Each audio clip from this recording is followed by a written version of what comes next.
ದೇವೇಗೌಡರ ಮೇಲೆ ಮರುಕ ಹುಟ್ಟಿದೆ. ಆ ಮರುಕದ ಹಿಂದೆ ಸಹಜತೆ ಇಲ್ಲ ಅನ್ನೋದು ಅವ್ರ ಮಾತಿನಲ್ಲೇ ವ್ಯಕ್ತ ಆಗಿದೆ. ಅವ್ರ ಮಾತಿನಲ್ಲೇನೆ ಆ ಮರುಕಕ್ಕೆ ಬರೀ ಕೃತಿಮತ ಇದೆ. ಆ ಮರುಕ ನಾಟಕೀಯವಾಗಿದ್ದು ಅನ್ನೋದನ್ನ ಅವರ ಮಾತುಗಳೇ ವ್ಯಕ್ತ ಆಗ್ತದೆ.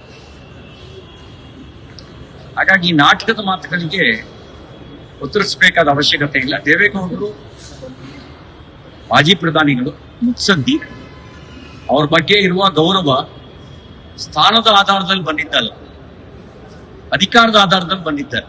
ಅದಿರೋ ಸಹಜವಾಗಿರುವಂತ ಗೌರವ, ಸಹಜವಾಗಿರುವಂತ ವಾತ್ಸಲ್ಯ, ಆ ಪ್ರೀತಿ ಅವ್ರು ತೋರಿಸಿದ್ದಾರೆ ಪ್ರಧಾನಮಂತ್ರಿ ನರೇಂದ್ರ ಮೋದಿ ಅವ್ರ ಮೇಲೆ.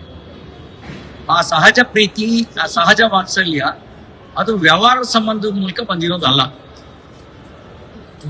ಹಾಗಾಗಿ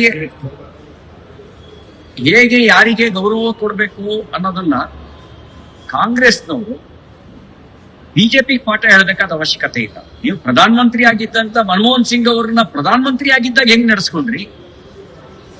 ನೀವು ಪಿ ವಿ ನರಸಿಂಹರಾವ್ ಅವರ ಅಂತ್ಯ ಸಂಸ್ಕಾರ ಸಂದರ್ಭದಲ್ಲಿ ಯಾವ ರೀತಿಯ ದ್ವೇಷವನ್ನು ತೀರಿಸಿದ್ರಿ? ಅಷ್ಟು ಮಾತ್ರ ಅಲ್ಲ, ಸಂವಿಧಾನ ಶಿಲ್ಪಿ ಅಂಬೇಡ್ಕರ್ ಅವರಿಗೆ ಬದುಕಿದ್ದಾಗ ಹೇಗೆ ಅಪಮಾನ ಮಾಡಿದ್ರಿ, ಸತ್ತಾಗ ಹೇಗೆ ಅಗೌರವ ತೋರಿಸಿದ್ರಿ? ನೀವು ನಮಗೆ ಪಾಠ ಹೇಳ್ತೀರಾ? ಅಂಬೇಡ್ಕರ್ ಅವರನ್ನು ಸೋಲಿಸಿದ್ ನೀವೇ ಅಲ್ವಾ ಕಾಂಗ್ರೆಸ್ಸಿಗರು? ಭಾರತ ರತ್ನ ಕೊಡದೇ ಇದ್ದಿದ್ದು ನಿಮ್ಮ ಅಪರಾಧ ಅಲ್ವಾ? ಅಷ್ಟು ಮಾತ್ರ ಅಲ್ಲ, ದೆಹಲಿನಲ್ಲಿ 6 ಅಡಿ 3 ಅಡಿ ಜಾಗ ಕೊಡದಲೇನೆ ನಿಮಗೆ ಮಾತ್ರ 106 ಎಕರೆ, ನಿಮ್ ಕುಟುಂಬಕ್ಕೆ, ನಿಮ್ ಖಾನ್ದಾನಕ್ಕೆ 106 ಎಕರೆ ಬರ್ಕೊಂಡು ಅವರಿಗೆ ಅಪಮಾನ ಮಾಡಿದ್ದು ನೀವು ನಮಗೆ ಪಾಠ ಹೇಳ್ತೀರಾ?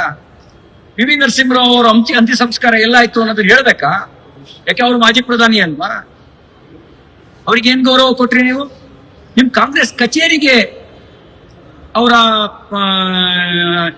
ಸವತ್ತಕ್ಕೆ ಬಂದ ಅಂತ್ಯ ಸಂಸ್ಕಾರದ ಸಂದರ್ಭದಲ್ಲಿ ಗೌರವ ಕೊಡ್ಲಿಲ್ವಲ್ರಿ ನೀವು ನಮಗ್ ಪಾಠ ಹೇಳ್ತಾ ಇದ್ದೀರಿ. ಒಂದು ಮಾತು ಹೇಳಲಿಕ್ಕೆ ಬಯಸ್ತೇನೆ, ದೇವೇಗೌಡರು ಹಿರಿಯರು, ಅಪಾರವಾದ ಅನುಭವವನ್ನು ಹೊಂದಿರತಕ್ಕಂಥವ್ರು. ಅವರು ಮತ್ತು ನರೇಂದ್ರ ಮೋದಿ ಅವರ ಸಂಬಂಧ ಅದು ವ್ಯಾವಹಾರಿಕ ಸಂಬಂಧ ಅಲ್ಲ. ಅದು ಒಂದು ರೀತಿಯಲ್ಲಿ ಅಣ್ಣ ತಮ್ಮನಿಗೆ, ತಂದೆ ಮಗನಿಗೆ ತೋರಿಸುವಂತ ಒಂದು ಆತ್ಮೀಯವಾದ ಸಂಬಂಧ, ಗೌರವಯುತವಾದ ಸಂಬಂಧ, ಪ್ರೀತಿಯ ಸಂಬಂಧ. ನೀವು ನಮಗೆ ಪಾಠ ಹೇಳ್ಬೇಕು.